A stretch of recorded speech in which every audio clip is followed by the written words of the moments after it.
Hei og ho, folkens, og velkommen tilbake til en ny video. Mitt navn Bluedude, og vi skal nå fortsette på å spille Little Orpheus. Og forrige episode så har vi, møtt på troll. Og han prøver jo å bruke Little Orpheus for å sprenge seg, bruke bomben for å komme seg ut av dette stedet. Altså, det underjordiske stedet. Men nå er vi jo på et kritisk punkt her i spillet, at ting kan skje. I thought I was doomed, but a miraculous thing happened, General. I could breathe.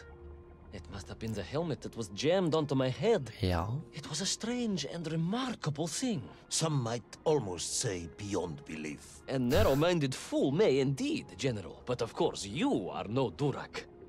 But even as I sank towards the floor of that lost ocean, my journey was about to take me to darker, stranger territory than ever before. And it happened like this. Ja, siden vi er liksom på sånn under vann her, så kanskje gå helt normalt. Så vi må gå på den måten i alle fall.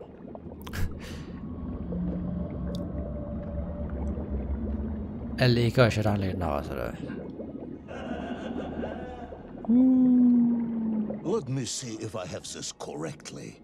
After narrowly failing to apprehend the mad missing explorer Toll and recapture my atomic bomb in your giant snowball, you fell through thin ice and sank to the bottom of a subterranean ocean, discovering along the way that the mind control helmet you had accidentally wedged onto your head enabled you to breathe underwater and resume your pursuit across the seabed. Ja. General, you seem perplexed. Perplexed? Perplexed is that the keys to my house are not where I left them. Perplexed is the fact my dog will not eat cheese like other dogs. No, Ivan Ivanovich, I am not perplexed. Jeg kan ikke gå videre, jeg skal gjennom dette her. Det virker litt sånn utrygt å gå gjennom statisk skapninger. Enraged at being taken for a simpleton. Now that, perhaps, is a better way of describing my current state of mind. Sjøhester. Jeg er liten, altså. I forhold til disse skapningene som er i dette stedet her, altså. Men det er noe mye større her. Jeg tenker det er en svær ål. That is unfortunate, General. Once again, Comrade Pervalov, I must correct you. Unfortunate is losing one's car in a snowstorm. Unfortunate is booking opera tickets on your wife's birthday and getting the date wrong. Oh, was she furious? That is not the issue! Furious. However, now that is a good word. I could speak with your wife. Would that help? I could always have a word with her if you like. I could always have you shot. You could, but I suspect she would appreciate the gesture less. Ja. Tenker jeg. Det er sånn interessant å bruke seg boblen for å komme og svømme meg opp her. Så. Det gikk akkurat. Det er klart å komme meg over. Sånn at ålen kommer til å svømme gjennom her, kanskje? Premonition?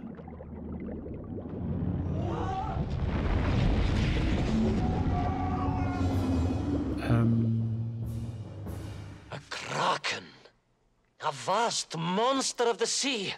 A giant, humongous, many-armed electrical destroyer of ships and cities. Electrical? Electricity flowed along its horrible body, sparking and stunning all it touched, flowing like deadly rivers along its awful tentacles. Really? Really, du. Ned vi går. Ned vi går. Og her er det frakvester fra et båt, tenker jeg, i alle fall. Men så er rakvester. Så har vi et monster. A sobering discovery. Are you suggesting that the vessel simply wandered off course and sank here? That seems unlikely even by your standards. No, General, I only wish that were true. The mighty ship showed terrible scars. Signs of having been grappled and torn asunder by some huge and terrible adversary. That is indeed strange and curious. I am troubled by this discovery. Might you almost be perplexed, perhaps? Don't push your luck. Det en veldig mystisk verden der, så elsker det. Det er i alle fall det visuelle og bakgrunn og verdenbyggingen i dette her. Aha. Kan jeg hoppe over dette her? Ikke peil, men la oss... jeg ser en sånn spake her. Kan jeg gjøre noe med den? Det kan jeg. Det gir skapningen liker ikke lyset. Nice. Det er bra at jeg så den spaken der også. Altså har jeg tatt sjans på å hoppe over. Nå har jeg gått i døden.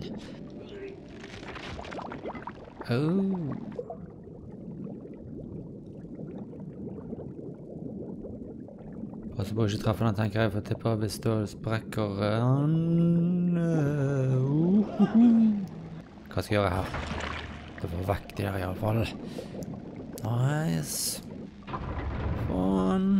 Nydelig. Slipper av med her skapningen å gjøre. I was stationed at Sydney Ostrif some years ago. I am only too aware of how easy it is for the imagination to create monsters when one is exposed to lonely and dark places. My men required constant monitoring.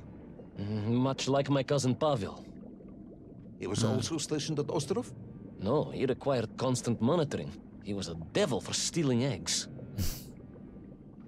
Right. Tenker jeg skal bruke den her for å komme meg... Nei, jeg skal bare hoppe over. Jeg tror jeg skulle lage en svær boble der, men det var ikke tilfellet. Han er et skatterom nå da. Kan jeg ta noe med meg? Det har vært nice. Det ser ikke sånn ut, du.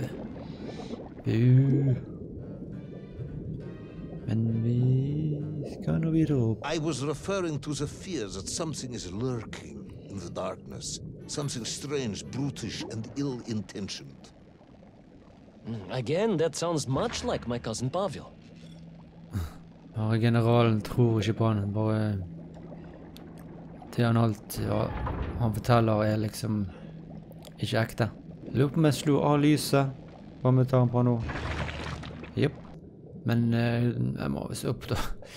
Andre ganger måtte jeg bruke lyset. Det vil jeg komme sikkert over. Det er garantert. For det er tilfellet. Jepp. Så er det noe sånn menneskeskapt stein, ikke den som tror til på Atlantis. eller er det tilfellet at det er noe sånn... Det er en fargefull verden da. En fargefull underverden. I was being hunted. There was no doubt about it. And escape was all I could think about. Naturally. That and duty. Duty? Yes, General. After all, I had a bomb to recover from that villain Toll. How clever of you to remember that. Ja. For det er jo hovedoppdraget, det må jeg ikke glemme.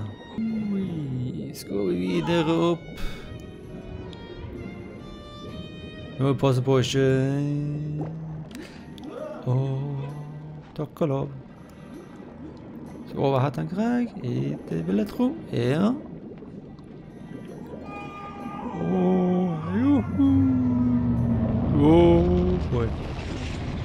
Ja, det er ikke en ål, det er ikke ål. Det er noen svær skapning. Det ser ut som en svær fisk. But first, there was the issue of escape. Escape from a dreadful, grasping creature that consumed all it could reach, dragging anything that wandered within its clutches to a miserable doom. A hoarder of useless trophies and stolen goods. Once again, Tavarish, I suspect you are pursuing a somewhat tortuous metaphor for capitalism. Vi skulle ikke opp der. Hva skjedde med samtalen her nå? For en følelse at vi i massen var den samtalen her. Det likte jeg ikke så godt. Men det er som det er. Det er ikke alltid kan gjøre noe med. Eller kunne resatt alt. Men Det jo sånn ofte checkpoint og sånn. Du er jo allerede her. Bare komme oss videre. Så at vi skal inn i hulen der. Får jeg en trykk? Oi. Det her skremte meg. Wow. Det monsteret der, du. Den I was like a mouse, General. A little mouse being toyed with by a terrible cat. Rather a wet mouse. I was like a little underwater mouse. Being stalked by a giant rubbery electrical cat with 8 tentacles. Exactly, General. Good, I'm glad we cleared that up. You may continue. Takk. Jeg får bare gå videre. Hva skal jeg hoppe over? Det var altså usikker med de plantene. Så ut som at de er litt i veien for meg, men det blir i hvert fall i veien for meg her. Jeg tar en sjanse.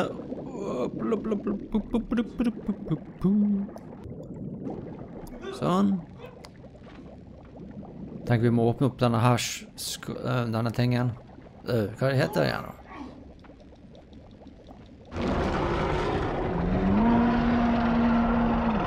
Er det monster kanskje? Altså, jeg lurer litt på det. Skal jeg her? Nei, det der virker ikke riktig. Nå tror jeg skal faktisk gå sjansen til å gå til venstre, faktisk. Nei, det skal vi ikke. Det skal vi ikke. Det ser ikke ut som det skal til høyre, men jeg må se her. Jeg ser bobler. Ok, jeg må være... Og jeg kan, jeg vet ikke hva jeg gjør. Jeg trykker på knappen her, så får jeg trykke at det hjelper alle grunn. Submarines. You didn't mention submarines before. Oh boy. Didn't I? Why? No, verne, General. Of course, submarines. Millions of them. Well, Her er bomber. at least. Bombi. Ikke Bombi, men ja, du vet hva jeg mener. Any particular submarines? Did you see names? Numbers? General, have you lost a submarine? I am not at liberty to answer that question, as you well know. Well, General, losing one's car in a snowstorm is unfortunate, as you say. But to lose a whole submarine, that could be considered careless. Ja. Ja, dette her er en submarine, du. Oi, du. Tenk vi skal inn i den. Kanskje han 12 er inni her også, eller? Ikke peiling, men det ser vi nå. And you are certain it was M. de Veschi Pidishat Schwist? Well, that was painted on the hull, so I can only assume so. I think I know where this dismal story is going next. You somehow miraculously brought the remaining closed cycle engine online, flooded the torpedo tubes, dispatched the Kraken with one shot, and triumphantly surfaced. No, General. That is not what happened at all.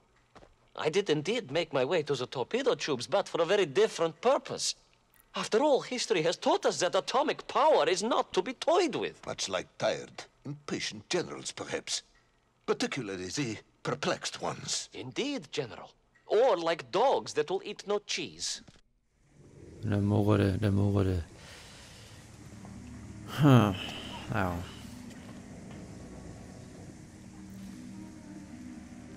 Der fikk den av. Den masken. Det gjør ting lettere å...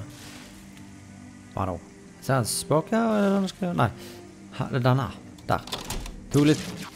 Skal vi se hva skjer nå. Oi du, der har vi jo han... Det likte ikke at jeg var inni her. Nei. Ok, det der er en blekksprøyte. Her er en blekksprøyte. Det er for det jeg tenker med de armene der. Vi må komme oss av gårde. Over den. Så hopp.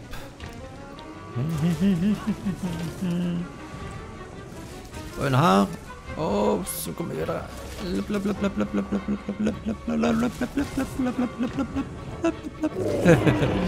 Ok, du.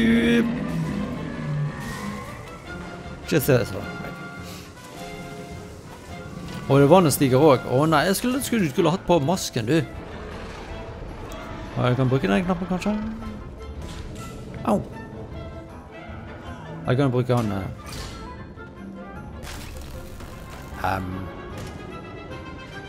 Hvordan skjedde det seg til at den knappen ble slått på?